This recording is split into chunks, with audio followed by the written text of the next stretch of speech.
Here's your Farm and Ranch Report from the Montana Ag Network. Good afternoon, everybody. It's time for your Farm and Ranch News. Well, the White House has released its proposed federal budget for fiscal year 2020, calling for a $31 billion cut in discretionary spending across federal agencies like the USDA. And agriculture is weighing in because cuts to important safety net programs like crop insurance are included. The Montana Grain Growers Association President Lyle Benjamin of Sunburst says he's disappointed with the president's budget proposal. As we look at this budget, the proposed cuts to crop insurance are just disastrous. We're in pretty tough times right now. The current trade war certainly has disproportionately fallen on our rural America, and that robust crop insurance program is all that we've had that's kept a lot of Montana farms out of bankruptcy the last couple of years, and certainly we're going into a new year that looks kind of the same.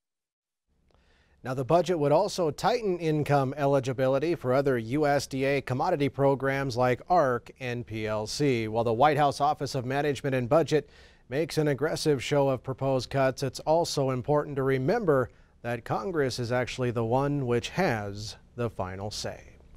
In some other news, the USDA export numbers compiled by the U.S. Meat Export Federation show U.S. beef exports last year topped both volume and value records that were set in 2017.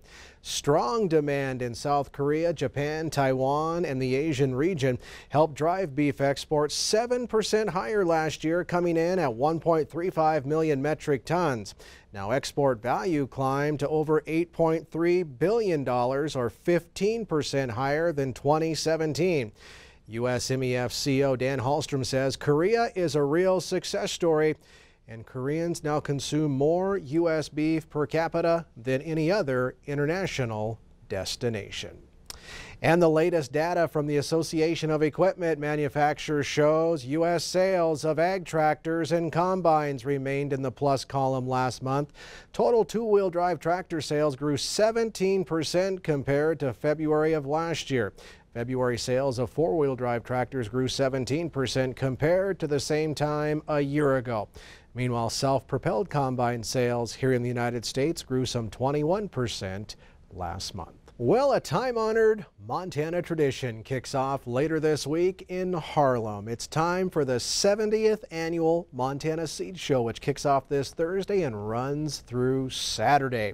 Paul Rasmussen is the Montana Seed Show's committee chairman and says it's important to keep traditions like this one alive, especially for the younger generation.